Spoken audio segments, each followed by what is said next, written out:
Hello lovies! So today is day 16 of my 30-day stepper workout challenge, but today I'm giving it a twist. Na ako yung mga exercise na gisagol para dili pud boring ang akong routine every other day. So kani gihapon akong routine for the first part, which is the different steps, 20 kabuok sa each figure sa akong arms niya. Stepper gihapon siya guys.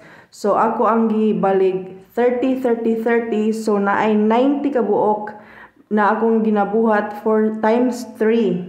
So muna siya guys, akong 3 sets of 3 different figures for the arms. Next guys, kay I have boxing experience man before, mga training lang good with various coaches sa Lapu-Lapu. So ako gi-incorporate ang akong mga punches sa ako ang workout karon. So if you can see na ay mga punch left and right akong gi sagol-sagol. So 10 counts for each part na siya.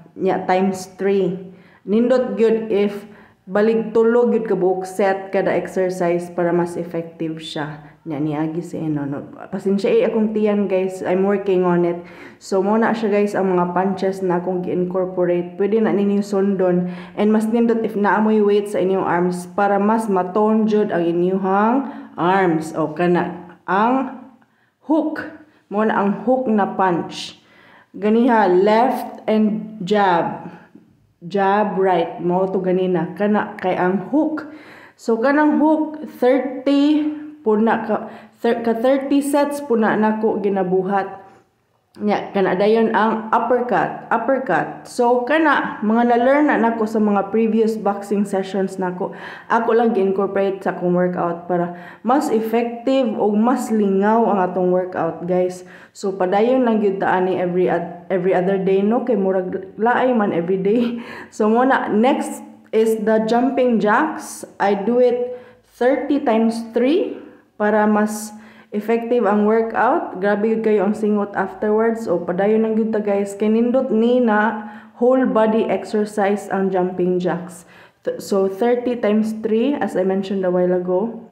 Na workout na inyo ang legs, na workout na inyong arms, o pati ang inyong core. Nindot kayo tanawa akong abs na purma charot. So after ana, actually na ako yoga mat pero gatinapol man ko, t-shirt na lang ako akong gihigdaan. So na I also do crunches every other day, 100 crunches every other day ang akong ginabuhat para matone ang ako ang abs, charot, ang akong tummy area.